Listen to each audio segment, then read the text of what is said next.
आज आषाढ़ शुक्ला त्रयोदशी की तिथि है। ओम नमः सिद्धेभ्यः। नमो अरिहंताणं नमो सिद्धाणं नमो आहिरियाणं नमो वज्झायाणं नमो लोये सव्वसाऊणं। सरस्वती नमस्तुभ्यं वरदे कामरूपिणी विद्यारंभं करिष्यामि सिद्धिर्भवतु मे सदा सिद्धिर्भवतु मे सदा। सरस्वती सभा मध्ये सुलक्ष्मी ज्ञानरूपिणी कल्याणी सर्वलोकस्य माता ज्ञानमती मता। जब लो पंच परमेष्ठी भगवान की जय। द्वादशांगमयी सरस्वती माता की जय। परम पूज्य गणिनी प्रमुखारिका शिरोमणि श्री ज्ञानमती माता जी की जय। अयोध्या शाश्वत तीर्थ क्षेत्र की जय। भव्यात्माओं, स्वाध्याय का समय हो चला है। आप सब स्वाध्याय का इंतजार करते हैं, ये जानकर प्रसन्नता होती है। और आज के वर्तमान के युग में भी करणान योग के ग्रंथ जो थोड़ा सा कठिन भी है, लेकिन जानने का प्रयास पुरुषार्थ कर रहे हैं, ये एक शुभ संकेत है। कहते हैं कि ज्ञान समान न आन जगत में सुख को कारण, यह परमामृति जन्म जरा मृति रोग निवारण। अर्थात ज्ञान के समान संसार के अंदर कोई दूसरी औषधि नहीं है, क्योंकि ये परम अमृत है। ये मंजू बैठी है, हाँ, परम अमृत है और संसार के दुखों से निकाल करके आत्म सुख प्रदान करने वाला है। और फिर ऐसा शास्त्र, ऐसा ग्रंथ कि जिसके द्वारा हम अपनी आत्मा में घटित हो रही प्रत्येक व्यवस्था को जान सकते हैं। ये एक आईना है और आईने में यानी दर्पण में जैसा मुख होगा उसी प्रकार का दिखता है। कहाँ कालिमा लगी है, कहाँ स्वच्छ है, और उसी प्रकार से दर्पण को देख करके हम अपनी कालिमा को साफ कर सकते हैं। इसी तरह से ये आश्रव त्रिभंगी एक दर्पण है, जिसमें हम जान रहे हैं आश्रव, अनाश्रव और आश्रव विच्छुत्ति के बारे में। कैसे तो कर्म आए और कैसे कौन से गुण स्थान में किन कर्मों का अनाश्रव हुआ और कैसे हुई विच्छुत्ति। तो इन सब बातों को जानने में अब आज हम आश्रव विच्छुत्ति की ओर चलेंगे। मंगलाचरण करते हैं। पणमीय सुरेंद्र पूजिय पय कमलम बड्डमान ममल गुणम पच्चय सत्तावन्नम ओछे हम सुन भवीय जना। हे भव्यात्माओं, सुनो। क्या सुनो? आश्रव की बातों को सुनो, अपने हित की बात सुनो, क्योंकि कहें सीख गुरु करुणाधार, ये बात कही गई है कि जे त्रिभुवन में जीव अनंत सुख चाहें दुखते भयवंत ताते दुख हारी सुखकार कहें सीख गुरु करुणाधार। अनंत अनंत जीव, अनंत जीव संसार के अंदर सुख को चाहने वाले हैं और दुख से डरते हैं। तो ऐसे समय में केवल गुरु ही ऐसे हैं जो दुखहारी सुखकार, दुख को हरण करने वाली और सुख को प्राप्त कराने वाली शिक्षा देते हैं। इसलिए कहा कहे सीख गुरु करुणाधार। करुणा मन में हृदय में धारण करके और उन प्राणियों को सुख में पहुंचाने का प्रयत्न करते हैं। इसीलिए विभिन्न ग्रंथों के माध्यम से आचार्यों ने प्रत्येक प्राणी के हित की बात कही है। अब आश्रव त्रिभंगी में आपने जाना है सबसे पहले कि आश्रव होते हैं 57। 57 के एक एक के नाम और उनके लक्षण भी जान लिए हैं, और उस माध्यम से 14 गुण स्थानों के भी नाम जान लिए हैं। क्योंकि आश्रव नाना प्राणियों की अपेक्षा, हर संसारी प्राणी की अपेक्षा बताए गए हैं कि सबके अंदर कर्म आते हैं, कैसे आते हैं और किन में कौन से कर्म आते हैं। तो गुण स्थानों की चर्चा की। 14 गुण स्थान होते हैं, 1 से लेकर 14 सीढ़ियाँ चढ़ना, गुणों की सीढ़ियाँ चढ़ना, ये 14 गुण स्थान। आश्रव की बात हुई, अनाश्रव की भी बात कल तक आपने सुनी है, और बीच में एक गाथा के माध्यम से 14 गुण स्थान में आश्रव विच्छुत्ति की संख्या बताई गई थी। अब हम आगे चलते हैं 16वें नंबर की गाथा में, पेज नंबर 6। आप सबके पास, मैं समझती हूँ पुस्तकें सबके पास पहुँच चुकी हैं, और अभी भी जिनके पास पुस्तक ना पहुँची हों तो जो नंबर, व्हाट्सएप नंबर ऊपर चल रहा है पारस चैनल की पट्टी पर, आप उस नंबर से संपर्क करके निःशुल्क रजिस्ट्रेशन करवा करके और पुस्तक मंगा सकते हैं।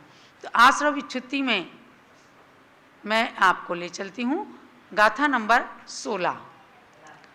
अविरय एका रहतिय, अविरय एका रहतिय, चौकसाया पमत्तैण थी, चौकसाया पमत्तैण थी, अथ्यु आहार दुगम, अतियु आहार दुगम, हार दुगम नत्थि स तट्ठे, हार दुगम नत्थि स तट्ठे। यानी चौथे गुण स्थान तक बताया गया था। ऊपर से संबंध को जोड़ लेते हैं, क्योंकि आगे 14वें गुण स्थान में विच्छिन्न हुई प्रकृतियों के नाम जानने हैं आपको। मिथ्यात्व में, यानी पहले मिथ्यात्व गुण स्थान में 5 मिथ्यात्व की विच्छित्ति हुई। तो अब आप पूरी तरह से विच्छित्ति की प्रक्रिया को जानिए। जिस गुण स्थान में जितने की विच्छित्ति बताते हैं, इसका मतलब है उस गुण स्थान में शुरू से लेके अंत तक वो कर्म रहते हैं, और उसके बाद उस गुण स्थान को जब वो छोड़ देता है, माने कि उस गुण स्थान को पार कर लेता है, तब वो कर्म जो उस गुण स्थान में है वो विच्छिन्न हो जाते हैं, माने कि उससे छूट जाते हैं, नष्ट हो जाते हैं। बस इसी प्रक्रिया का नाम है विच्छित्ति। तो पहले मिथ्यात्व गुण स्थान के अंदर 5 मिथ्यात्व रहे, यानी कि वो मिथ्यात्व गुण स्थान जितने दिन तक जिसके पास मिथ्यात्व गुण स्थान है, यानी जितने दिन तक जो मिथ्यात्व गुण स्थान के अंदर प्रवृत्ति कर रहा है, ऐसे मिथ्या दृष्टि जीव के 5 मिथ्यात्व रहेंगे। 5 मिथ्यात्व कौन कौन से हैं बताओ?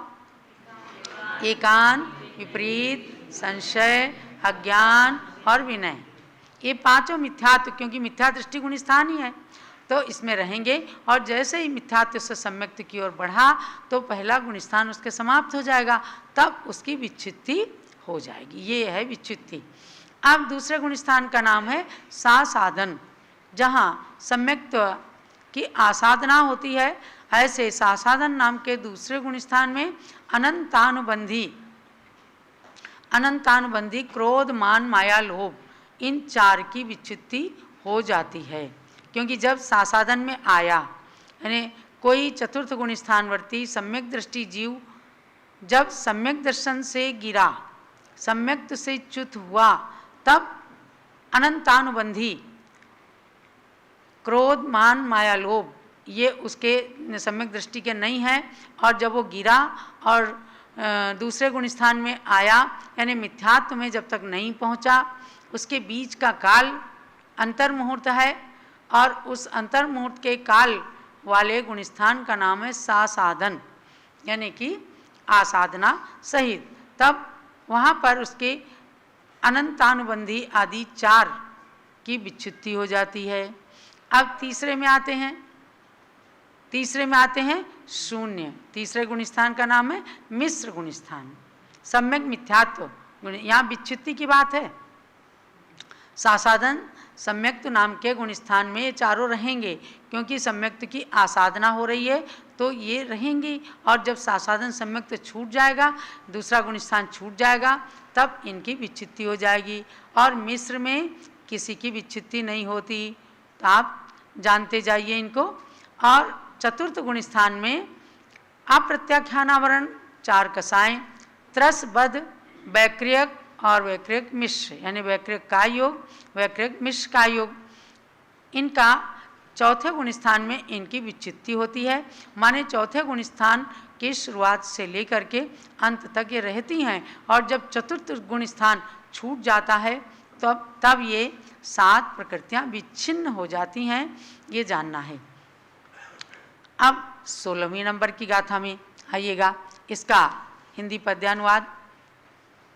त्रस अविरति के बिना अविरति, 11 भेद और इसमें प्रत्याख्यान कषाय 4, 15 आश्रव नहीं छठे में।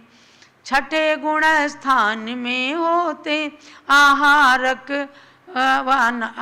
आहारक अरु आहारक मिश्र, सप्तम अष्टम गुण स्थान में नहीं होते आहारक द्विक। पूरे गाथा का अर्थ इसके अंदर भरा है श्रीमती मालती जैन ने। तो देश संयत कौन से गुण स्थान का नाम है? 5वें गुण स्थान में जहाँ सम्यक दर्शन भी है और एक देश संयम भी आ जाता है, वह अणुव्रत रूप और चाहे प्रतिमा रूप। तो वहाँ पर 11 अविरति कौन कौन सी वहाँ पर मतलब रहती हैं? तो त्रसबद्ध का एक का अनाश्रव रहता है, इसलिए त्रसबद्ध को नहीं लिया यहाँ पर, चूँकि त्रसबद्ध चौथे गुण स्थान में ही छूट चुका है। प्रत्याख्यानावरण क्रोध आदि 4 कषाएं, तो 11 और 4 कितनी हो गई? 15। तो 5वें गुण स्थान तक तो रही और 5वें गुण स्थान के बाद ये विच्छिन्न हो गई। 6ठे गुण स्थान में इनका अनाश्रव हो जाएगा। जिस गुण स्थान में जितनी कर्म प्रकृतियाँ छूट जाती हैं, तो अगले में उनका उदय नहीं आने से वो अनाश्रव बन जाती हैं। तो आश्रव अनाश्रव की प्रक्रिया हम बता चुके हैं और विच्छित्ति की प्रक्रिया बताई जा रही है। अब ये प्रकरण जैसे ही समाप्त होगा तो मैं आपको चार्ट पर लाऊंगी कि एक साथ आप जानेंगे कि 57 में से हर गुण स्थान के अंदर कितने का आश्रव, कितने का अनाश्रव और कितने की विच्छित्ति।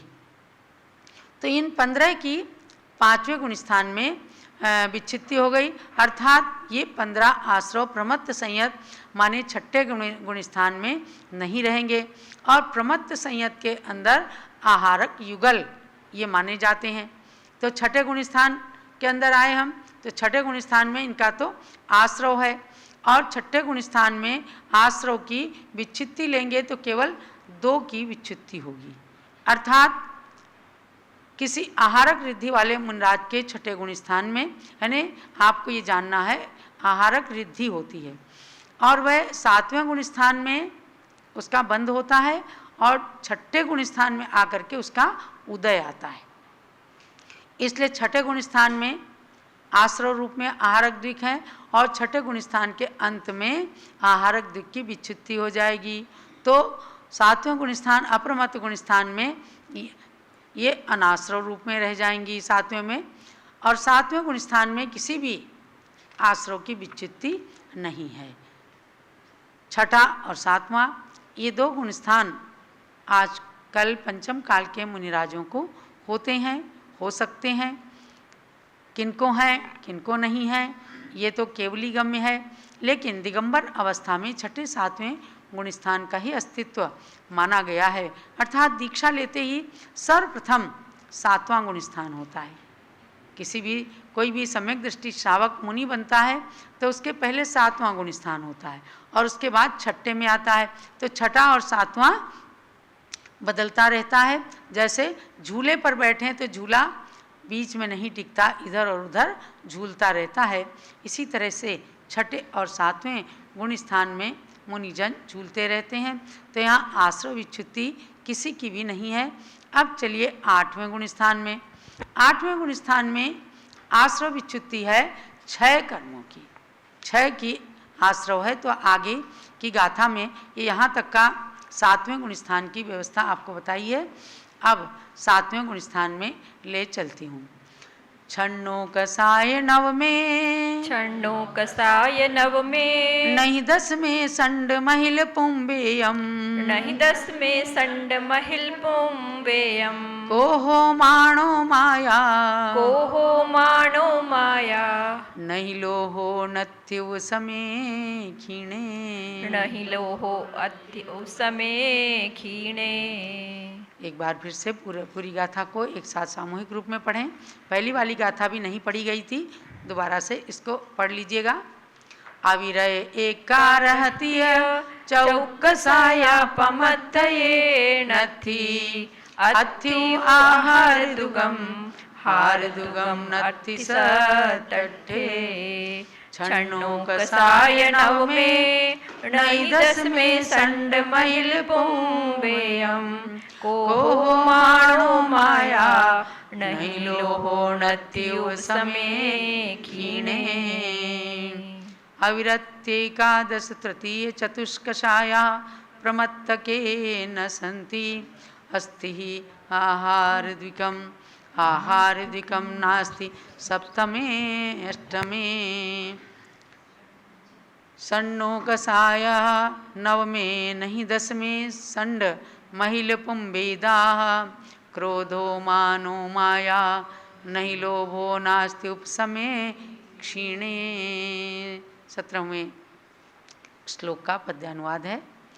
हास्य रति अरति भय शोक जुगुप्सा नहीं, अनिवृत्ति करण स्त्री पुरुष नपुंसक वेदरु, क्रोध मान माया ये 6। 10वें में नहीं होते ये 6, आगे 11 12 में लोभ कषाय विनश जाति, उपशांत क्षीण परिणामों से। तो जो 6ठे गुण स्थान में आहारक दिक् की विच्छुत्ति हो गई, उस आहारक दिक् का यानी आहारक का योग, आहारक मिश का योग ना सप्तम में होता है और ना 8वें गुण स्थान में भी नहीं है। आगे के सभी गुण स्थानों में आहारक दिक् का अनाश्रव ही माना जाएगा। तो 9वें गुण स्थान में 6 नो कसाय नहीं है, अर्थात 8वें में हास्य रति अरति शोक भय जुगुप्सा इन 6 आश्रवों की विच्छुत्ति हो गई थी, मतलब हो ही जाती है। तो 9वें गुण स्थान में क्या माना है कि 6 नो कसाय 9वें गुण स्थान में नहीं होती हैं। तो 9वें गुण स्थान में आपको बताया गया था कि इसके 6 भाग हैं, 3 सवेद भाग और 3 अवेद भाग। तो इसमें एक एक करके पहले एक में नपुंसक वेद, फिर स्त्री वेद, फिर पुरुष वेद, ये भाव वेद निकल गया। वहाँ केवल द्रव्य पुरुष वेदी ही रहते हैं। तो द्रव्य से पुरुष वेद औदारिक शरीर वाले और पुरुष वेद वाले ही वहाँ रहते हैं 9वें गुण स्थान में। फिर 3 अवेद भाग में एक कषाय निकल गई, संज्वलन क्रोध, दूसरे में संज्वलन मान, तीसरे में संज्वलन माया। अब 10वें गुण स्थान का नंबर आता है। अब इसमें यहाँ पर थोड़ा सा स्पष्ट किया है कि 10वें गुण स्थान में नपुंसक स्त्री पुरुष वेद क्रोध मान माया ये 6 आश्रव नहीं है, क्योंकि ये 6 आश्रव 9वें में निकल गए तो ये अनाश्रव में आ गए। इनकी विच्छुत्ति जो है चूँकि 9वें गुण स्थान के 6 भागों में क्रम से हो गई। तो ये बात आपको पढ़ने वालों को ये ध्यान में जरूर रखना है कि 9वें गुण स्थान में जो प्रश्न है उसको बता देना लिख के हैं। 9वें गुण स्थान में क्रम से इनकी विच्छुत्ति हो गई है। तो इनकी विच्छुत्ति 9वें गुण स्थान के 6 भागों में क्रम से हो जाने के कारण अब 10वें गुण स्थान में इनका किसी का अस्तित्व नहीं है, कोई आश्रव नहीं है, इनका सबका अनाश्रव है। अब 10वें गुण स्थान में केवल एक सूक्ष्म लोभ बचता है और उस सूक्ष्म लोभ, संज्वलन लोभ, इनका जब सूक्ष्मता से अध्ययन करते हैं तो बादर लोभ जो है वो 9वें गुण स्थान में समाप्त हो जाता है, लेकिन संज्वलन का सूक्ष्म लोभ जो बच जाता है वह 10वें गुण स्थान में रहता है। इसीलिए 10वें गुण स्थान का नाम है सूक्ष्म सांप्राय। तो यहाँ 10वें गुण स्थान के अंत में उस संज्वलन लोभ की भी विच्छित्ति हो जाती है। अब 11वें गुण स्थान में इनका फिर अभाव हो जाता है। 11वां गुण स्थान मतलब जहाँ केवल यथाख्यात चारित्र होता है। बस इसकी कमी क्या है कि 11वें गुण स्थान पर जो मुनिराज जाते हैं वे उपसम श्रेणी वाले मुनिराज ही जाते हैं 11वें गुण स्थान में। तो वहाँ दो चीज़ें हैं, या तो आयु समाप्त होने से वहाँ मरण हो जाएगा, या फिर वहाँ पर उपशांत मोह उसका नाम है, तो मोह जो उपशांत था अगर उसका उदय आ गया तो वो नीचे गिर जाएंगे।